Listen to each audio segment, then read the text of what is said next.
वडोदरा शहर में आज सुबह एक सनसनीखेज मामला सामने आया है। सयाजी होटल विश्वामित्री नदी ब्रिज के पास से एक अज्ञात व्यक्ति का शव बरामद किया गया है। पुलिस मामले की गंभीरता को देखते हुए मौके पर पहुंची और जांच शुरू कर दी। घटना की जानकारी मिलते ही वडोदरा शहर पुलिस तुरंत घटनास्थल पर पहुंची। डीसीपी जोन 2 मंजिता वणजारा भी मौके पर पहुंची और पूरी स्थिति का जायजा लिया। शव को नदी से बाहर निकालकर एसएसजी अस्पताल पोस्टमार्टम के लिए भेजा गया है। સયાજીગંજ હોટલની સામેનો વિશ્વામિત્રી નદીને કેનાલનો ભાગ લાગી રહ્યો છે.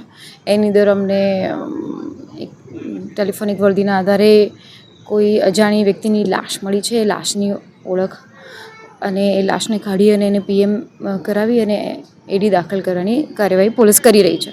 ટીનેજ છોકરીની લાશ હોય એવું લાગી રહ્યું છે ત્યારે પ્રારંભિક ના એ પીએમ રિપોર્ટ આવે એના પરથી આપણે નક્કી કરી શકીએ કે આ આત્મહત્યા છે કે પછી એનું મર્ડર થયું છે. એ પોસ્ટમોર્ટમના રિપોર્ટ પછી અમે નક્કી કરી શકીએ. ફ્રેશ જ લાગી રહી છે અત્યારે, કોઈ એવું જૂની હોય એવું રીતનું નથી વાંચતી, પણ પીએમ રિપોર્ટ થાય એના પરથી નક્કી કરી શકીએ. હા, એના આધારે હું કહું છું ને, કારણ કે આ નદીમાં તરતી લાશ છે અને એ કોઈ નદીના એંગલથી એને વાગી ગયું છે કે કોઈ માર્યું છે અથવા તો પછી એણે જમ્પ લગાડ્યું છે, એ બધું પીએમ આધારે નક્કી થાય.